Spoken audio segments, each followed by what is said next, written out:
हाँ, हेलो। देखिए स्टूडेंट, उस दिन हमने आपको कल हमने आपको चैप्टर नंबर 1 जो रियल नंबर है उसके वैकल्पिक प्रश्नावली या मल्टीपल चॉइस क्वेश्चन इसके बारे में हमने आपको समझा दिया था। आज हम आपको अगला चैप्टर नंबर 2 पॉलिनोमियल, हिंदी में बोलते हैं बहुपद, इसके बारे में आज हम आपको पढ़ा रहे हैं। इसका इंट्रोडक्शन पार्ट यानी कि इसका सबसे पहले परिचय, इस चैप्टर में हमें पढ़ना क्या है और हमको क्या नहीं पढ़ना है। इसके बाद फिर एक्सरसाइज हम आपको पढ़ाएंगे। देखिए सबसे पहले हम आपको बता रहे हैं इसका इंट्रोडक्शन पार्ट। देखिए जैसे हमने यहाँ पर हेडिंग डाल दी है बहुपद, ये पॉलिनोमियल किसे कहते हैं। सबसे पहले हमें परिभाषा आनी चाहिए कि बहुपद होता क्या है, इसकी डेफिनेशन क्या है। तो हमने यहाँ पर लिखा एक ऐसा बीजीय व्यंजक, क्या बीजीय व्यंजक या एल्जेब्रिक फंक्शन, बीजीय व्यंजक, ठीक है, जो एक या एक से अधिक पद रखता है, जिसमें एक पद हो या एक से ज्यादा स्टेप हो, उसे हम बहुपद कहते हैं। जैसे हमने यहाँ पे लिखा एक एग्जाम्पल लिख दिया 6x - 8। यहाँ पर आप देख रहे हैं फर्स्ट स्टेप, सेकंड स्टेप, यानी 2 स्टेप है, और यहाँ पर हमारे पास एक चर संख्या दी गई है x, यानी x के रूप में एक हमारे पास बहुपद है। यहाँ पर हम आप देख रहे हैं कि दूसरा बहुपद हमने ये लिखा 2x² + 3x - 9। तो इसमें 3 पद है, 1 2 3, 3 स्टेप, ठीक है। ये सिंगल है यानी कि एक स्टेप इसमें है, और ये डबल पद है, ठीक है, इसमें 2 स्टेप हैं, यानी ये द्विपद बहुपद हो जाएगा, ठीक है। तो ये हो गया सब हमारे पास बहुपद। तो हमने बताया कि एक ऐसा बीजीय व्यंजक जिसमें एक या एक से ज्यादा पद हो वो पॉलिनोमियल कहलाता है, ठीक है। अब इसके बाद देखिए स्टैंडर्ड रूप, इसका मानक रूप क्या होता है, स्टैंडर्ड फॉर्म ऑफ पॉलिनोमियल। तो देखिए यहाँ पर जैसे हमने मानक रूप इसके लिए, इसका जो मानक रूप है वो हमने मानक रूप की कंडीशन यहाँ पे लिख दी है। ये लिखा है a0 + a1x + a2x² + a1x की पावर n। यहाँ तक ये ऐसे जाएगा, यानी हमारे पास पॉलिनोमियल क्रम से दिया जाएगा। पहले अचर से, पहले जैसे a0 यानी कोई हमारे पास नंबर है, फिर x वाली संख्या है, फिर x की घात 2 है, फिर x की घात 3 होगी, इस प्रकार से बढ़ती जाएगी। तो इस प्रकार से ये पॉलिनोमियल का मानक रूप होता है। इसमें x की घातों को आरोही क्रम में, बढ़ते हुए क्रम में, या अवरोही क्रम में, घटते हुए क्रम में लिख दिया जाता है, ठीक। ये हो गया इसका स्टैंडर्ड फॉर्म। अब देखिए इसके बाद है क्लासिफिकेशन, यानी बहुपद का वर्गीकरण, नंबर ऑफ टर्म, यानी पदों की संख्या के आधार पर इसका वर्गीकरण क्या है, पदों की संख्या के आधार पर इसका क्लासिफिकेशन पढ़ना है। अब देखिए जैसे पहला है मोनोमियल, यानी एक पदी व्यंजक। मोनोमियल एक पदी बहुपद कहते हैं इसको, यानी ऐसा बहुपद जिसमें केवल एक पद हो, ना एक से ज्यादा और ना एक से कम, ठीक है। तो ये मोनोमियल कहलाता है। अब जैसे यहाँ पे लगा 6x3, 2x², y और 6z, इन सभी में कोई दूसरा स्टेप प्लस या माइनस चिन्ह लगा कर नहीं लिखा गया, ये सिंगल है, ये सब क्या कहलाएंगे, मोनोमियल, यानी एक पदी बहुपद। अब इसके बाद दूसरा है बाइनोमियल, हमने दूसरा लिखा है आपको बाइनोमियल, यानी द्विपदी बहुपद। अब द्विपदी बहुपद क्या होता है कि ऐसा बहुपद जिसमें 2 पद हो, कितने पद हो, 2, यानी यहाँ पर आप देख रहे हैं 6x² - 2, एक पद ये, दूसरा पद ये, बीच में माइनस के चिन्ह है। तो ऐसा बहुपद जिसमें केवल 2 पद हो उसे बाइनोमियल कहते हैं, द्विपदी बहुपद कहते हैं। दूसरा एग्जाम्पल हमने ये लिखा 4y³ + 3y, तो इसमें भी 1 और 2 पद है, ठीक है। इसके बाद अगला आता है ट्राइनोमियल, यानी त्रिपदी बहुपद। त्रिपदी बहुपद में ऐसा बहुपद जिसमें केवल 3 पद हो उसे ट्राइनोमियल या त्रिपदी बहुपद कहते हैं। यहाँ पर देखिए हमने एक एग्जाम्पल लिखा 6x² - 7x + 5, 1 2 3। दूसरा एग्जाम्पल है 18y³ - 9y + 9, 1 2 3। 3 बहुपद है यहाँ पर, यानी हम कह सकते हैं ये ट्राइनोमियल है, इसमें ये त्रिपदी बहुपद है। अब इसके बाद अगला जैसे हमने हेडिंग डाली जीरो बहुपद। अब एक होता है हमारे पास शून्य बहुपद। जीरो बहुपद क्या होता है, जीरो पॉलिनोमियल, यानी जीरो पॉलिनोमियल का मतलब ये होता है कि ऐसा बहुपद जिसमें प्रत्येक जो हमारे पास चर संख्या दी गई है, प्रत्येक जो चर नहीं अचर संख्या दी गई है, ठीक है। इसमें क्या रहेगा, जैसे पहले हम इसको आपको समझा दें। जैसे हमने लिखा 0 × x³ + 0 × x² + 0 × x, यानी जो हमारे पास बीजगणित वाली संख्या रहेगी, यानी जिसको हम बोलेंगे चर, ठीक, कॉन्सोनेंट बोलेंगे। बीजगणित वाली संख्या का जो मल्टीपल रहेगा, गुणांक रहेगा, वो 0 रहेगा, तो इसे हम शून्य बहुपद कहते हैं, जीरो बहुपद कहते हैं, ठीक है। प्रत्येक हमारे पास जो चर बहुपद है उसका गुणांक 0 है। जैसे हमने एक एग्जाम्पल लिखा है यहाँ पर, जैसे हमने लिख दिया 10x³ + x। अब इसमें हमने x² का गुणांक पूछा आपसे, अब यहाँ पर आप ध्यान रखें x की घात 3 है और यहाँ पर केवल x स्क्वायर वाली संख्या ही नहीं है। जब x स्क्वायर वाली संख्या ही नहीं है तो x स्क्वायर गुणांक कितना हो जाएगा, 0 हो जाएगा। ठीक है, तो ऐसे बहुपद को हम शून्य बहुपद कहते हैं। अब शून्य बहुपद के बाद एक अगला आता है अचर बहुपद, जिसको बोलते हैं कॉन्सोनेंट पॉलिनोमियल। क्या बोलते हैं जिसको, कॉन्सोनेंट पॉलिनोमियल बोलते हैं। अब अचर बहुपद क्या होता है कि ऐसा बहुपद जिसमें केवल एक पद हो और वह भी वास्तविक संख्या होनी चाहिए। हमने इसमें लिखा कि ऐसा बहुपद जिसमें केवल एक पद हो और वह भी जो हो वो वास्तविक संख्या हो, रियल नंबर हो, यानी हमारे पास जो वास्तविक संख्या। अब इसके पहले आपने चैप्टर नंबर 1 में पढ़ा है कि ऐसी संख्याएं जो परिमेय और अपरिमेय दोनों प्रकार की होती हैं वो वास्तविक संख्याएं कहलाती हैं। यानी इधर पर हमारे पास परिमेय संख्या भी आ सकती है, अपरिमेय संख्या भी आ सकती है। तो इसका एग्जाम्पल हमने लिखा, यहाँ पे लिख दिया 2, 6 लिख दिया, √10। अब √10 देख रहे हैं एक अपरिमेय संख्या, इसका वर्गमूल नहीं निकलता।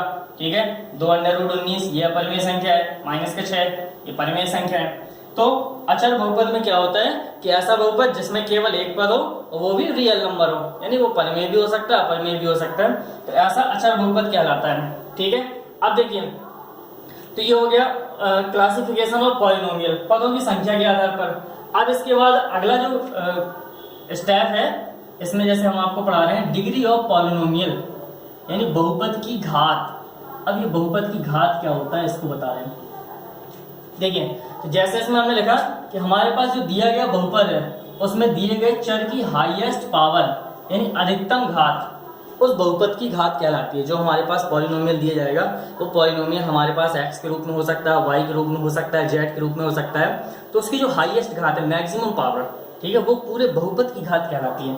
जैसे यहाँ एग्जाम्पल देखिए, एक हमने एग्जाम्पल लिखा 8x की घात 4 -6x स्क्वायर प्लस 3x - 2। अब यहाँ पर देख रहे हैं ये जो बहुपद है हमारे पास x के रूप में दिया गया है, इसमें x में यहाँ पर x की घात कुछ नहीं है तो 1, यहाँ पर x की घात 2 और यहाँ पर 4। ठीक है, जो सबसे बड़ी घात है वो कौन सी है, 4, यानी बहुपद की घात कितनी हो जाएगी, 4 हो जाएगी। ठीक है, इसके बाद जैसे हमने दूसरा लिखा 2y की घात 10 -10y की घात 7।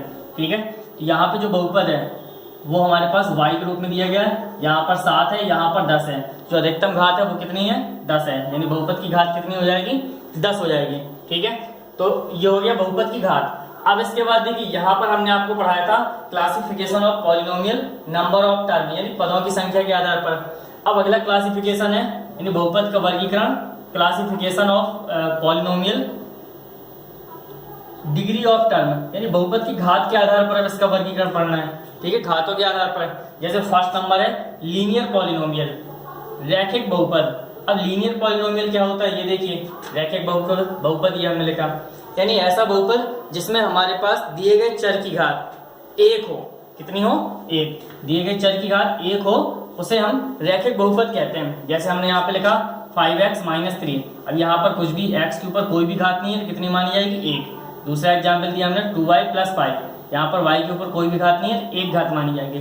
तो ऐसा बहुपद जिसमें हमारे पास दिए गए चर की घात 1 हो उसे हम रैखिक बहुपद कहते हैं। अब रैखिक बहुपद इसलिए कहते हैं कि अगर हम इस बहुपद का ग्राफ खींचें, ग्राफिक विधि के माध्यम से इसका ग्राफ खींचे, ग्राफ पेपर पर इस बहुपद का अगर हम ग्राफ खींचते हैं तो एक हमें सीधी रेखा प्राप्त होती है। ठीक है, इसलिए इसको रैखिक बहुपद कहा जाता है।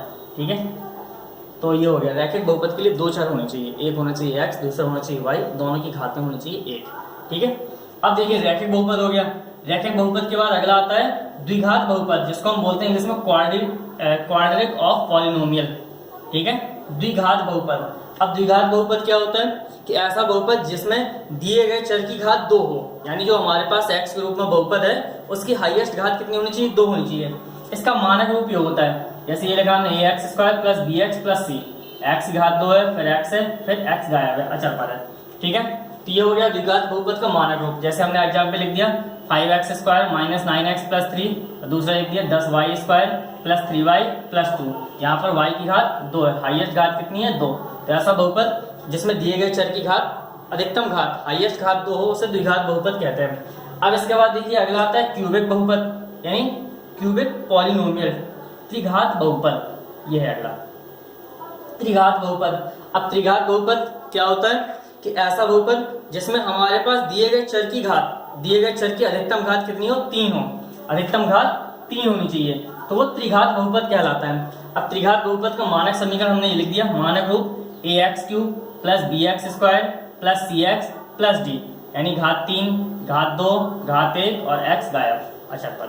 ठीक है, तो ये होता है त्रिघात बहुपद। अब इसका एग्जाम्पल लिखते हैं, जैसे 4x³ plus 3x² plus 2x plus 9, घात 3 है, घात 2 है, घात 1 है और x अलग है। ठीक है, मतलब x गायब है, तो ये त्रिघात बहुपद है। इसका हमने दूसरा एग्जाम्पल इस प्रकार से लिख दिया, p की घात 3 प्लस 10p², ठीक है, p की घात 3 plus 10p² minus 25p minus 12। यहाँ पर इसका हमने दूसरा एग्जाम्पल लिख दिया। ठीक है, तो ये क्लासिफिकेशन ऑफ पॉलिनोमियल डिग्री के आधार पर हो गया। यहाँ पर हमने आपको पढ़ाया था क्लासिफिकेशन ऑफ पॉलिनोमियल पदों की संख्या या टर्म के आधार पर, यहाँ पर हो गया डिग्री के आधार पर। अब देखिए यहाँ के बाद अगली मोस्ट चीज जो है, बहुत मोस्ट अधिकतर पेपर में इससे क्वेश्चन बनते हैं, द्विघात के मूल तथा गुणांकों में संबंध, यानी relation between root and coefficient of QP quadratic polynomial. यहाँ पर द्विघात स्पेशल क्या हमारे पास, द्विघात के मूल तथा गुणांकों में संबंध पढ़ना है। अब देखिए मूल क्या होता है कि कोई भी हमारे पास बहुपद होता है, उस बहुपद में जितनी घात होती है उस बहुपद के उतने ही आंसर आते हैं, और जितने आंसर आते हैं उसे मूल कहते हैं। यानी द्विघात बहुपद है तो उसके 2 आंसर आएंगे, यानी द्विघात बहुपद के 2 मूल होते हैं। त्रिघात बहुपद है तो उसमें सॉल्व करेंगे, सॉल्व करने के बाद जो हमारे पास चर दिया जाएगा उसके 3 आंसर आएंगे, यानी उसके 3 रूट होंगे, 3 मूल होंगे। चतुर्थघात बहुपद है, 4 घात बहुपद है, उसके 4 आंसर आएंगे, यानी उसमें 4 मूल होंगे। अब देखिए तो द्विघात के मूल तथा गुणांकों में संबंध,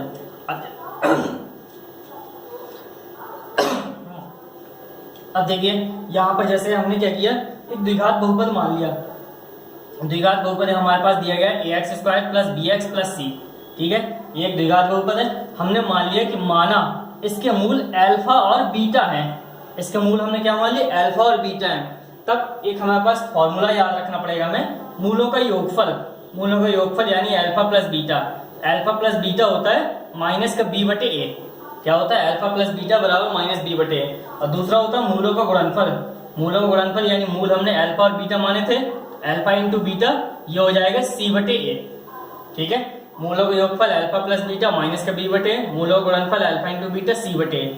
जहां पर वेयर यानी जहां ये जो a b और c है, ये है क्या, a है x² का गुणांक, यानी जो a है एक में मतलब x² में a का गुणा है, x² का मल्टीपल है a, तो a है x² गुणांक, b है ये जो b है ये किसका गुणांक है, x का गुणांक है, और ये जो c है, c यहाँ पर कैसा है, अचर पद, तो c यहाँ पर है अचर पद। ठीक है, तो इस चैप्टर के बारे में हमने आपको आज समझा दिया है। अब इसके बाद कल से हम इसकी आपको एक्सरसाइज समझाएंगे। ठीक है, तो इतना आपको कर लेना है। और देखिए एक बात और है कि हम जो आपको पढ़ा रहे हैं, ठीक है, तो प्रत्येक दिन मेहनत कर रहे हैं, कम से कम आप लोग इतना कीजिए कि हमारे जिस चैनल को लाइक और सब्सक्राइब कर दीजिएगा, जिससे हम जो भी वीडियो पढ़ाएंगे आपको अपने YouTube चैनल पर तुरंत अगले दिन आपको दिखाई दे जाएगा। ठीक है, थैंक यू सो मच।